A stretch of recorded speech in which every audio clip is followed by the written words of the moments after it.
What's going on, everyone? Gilman with LiveWealthy, back with our daily Apple update video where we take a look at how Apple stock traded today, some key support and resistance levels to look out for, as well as what the future for the stock could look like. So real quick, if you enjoy these, hit that like button, subscribe to my channel. I really appreciate each and every one of you guys. Comment down below what you think the future for Apple is, or what you think the market is going to do for the rest of this week and beyond, and I'd love to chat with you guys down there. So wasting no time, let's go. Let me hit the one-day chart, and to my surprise, today was a green day. Green day across the board. Indexes were up, Apple was up, nothing was really selling off, which was kind of surprising considering we have the election happening today, and this evening we should find out kind of what's happening. So real quickly, let's take a look at the indexes, and then we'll take a look at Apple specifically. So the NASDAQ was up 1.85%, 185 basis points. The Dow was up nicely, it was up 545 points, which is amazing for the Dow. It's a great day for the Dow. And then S&P was up $5.83 or 1.77%. So as you can see, they're all up about, plus or minus some basis points from 2%, which is a great daily gain.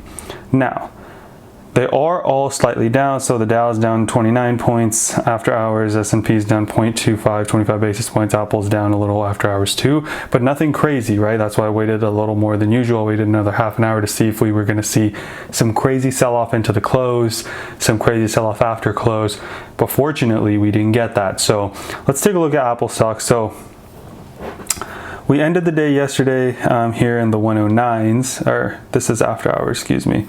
Where did we end yesterday? Yeah, in the 108s, mid 108s. We opened, we dipped a little, 108.73, and then we pushed up, broke VWAP. We were rallying for a lot of the day, the first half of the day, hit 111.45.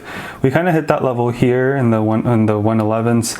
Went down, tried to push back up again, didn't happen, and then from that point on, the overall market kind of calmed down, kind of went sideways a little bit, and then we broke below VWAP, tried to come above it, couldn't come above it. The second time we kind of pushed down and came back up, there was enough momentum to break through it, and then a third time we kind of hit this 111.46, which then was our high point for the day, and then we kind of fell into the close, but that fall wasn't too significant. I would say it was from the 111s to the mid 110s, and then now we're trading, we're down 22 cents after hours. Nothing crazy, right? No crazy sell-off, no crazy after hours sell-off. We're still up 1.5% for the day, $1.67, which is great. Now here, one thing that I do want to point out, just as something I look out for, right? If a stock hit this level, right, came back down, hit it again, when it was going up here, right, a lot of times what a stock does is it'll kind of go hit a level, get rejected, go hit a level, get rejected, and then the third time it kind of goes up, it can break through it.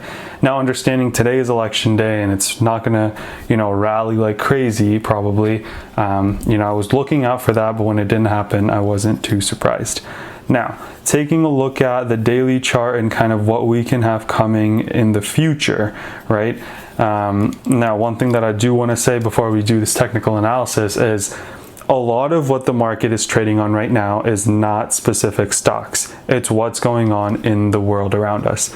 That could be coronavirus cases. As you know, several places in Europe, like Germany, have instituted lockdowns, right? Stay-at-home orders. And with the US getting a crazy number of cases every day, we could see something like that happen for the US. I'm not talking about a full-fledged lockdown, although that's not out of the question. I'm talking about, the uncertainty of what is going to happen. The other uncertainty is the elections tonight. And no, I'm not talking about whether Biden wins or whether Trump wins. I'm talking about whether or not we get a clear answer tonight. A lot of people are not expecting for us to, know for sure, right? If one side sort of contests the results, we could see a drag on, which if there's one thing the market doesn't like, it's uncertainty, and that's definitely going to be what it's bringing. So now moving on to the technical analysis, what we see is, the last time we sort of took a dip and we were making this lower high, lower low, before we started making this higher high, higher low, we had the support point at 103.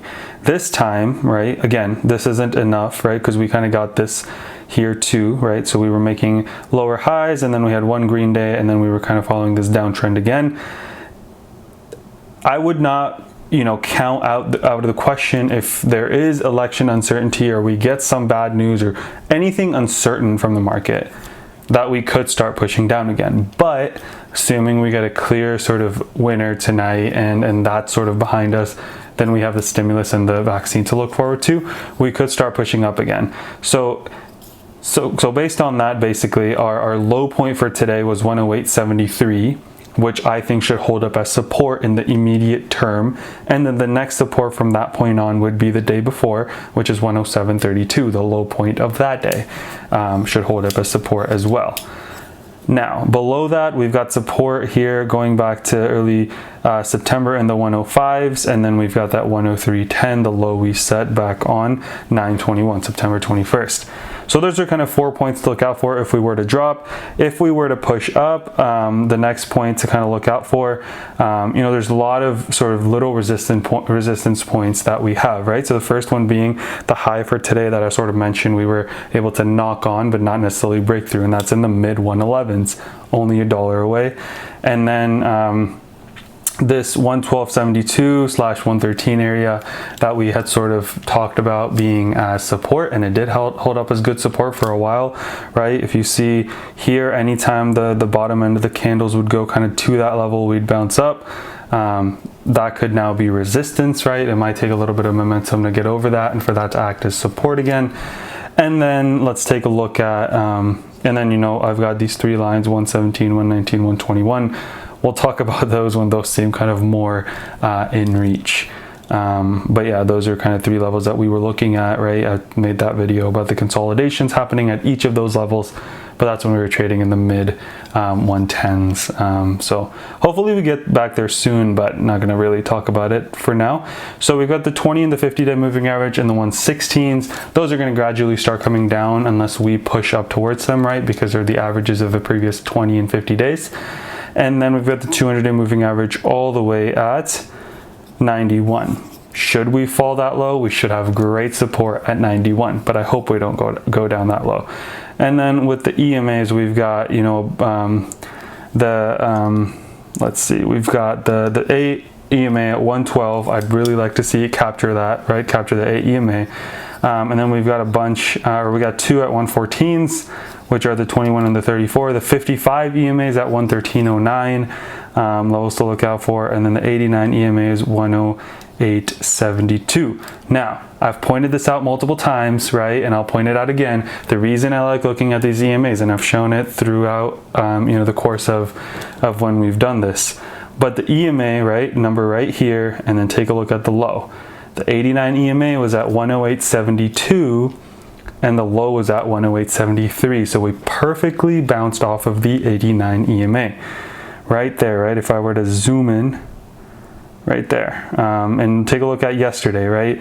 We closed, right? The AEMA was at 108.68. We closed right above it at 108.77, and then same thing the day before, 108.68. We closed at 108.86. We pushed below it, right? The past 2 days we've pushed below it, but we closed above it. Today we bounced off of it, which is a great sign.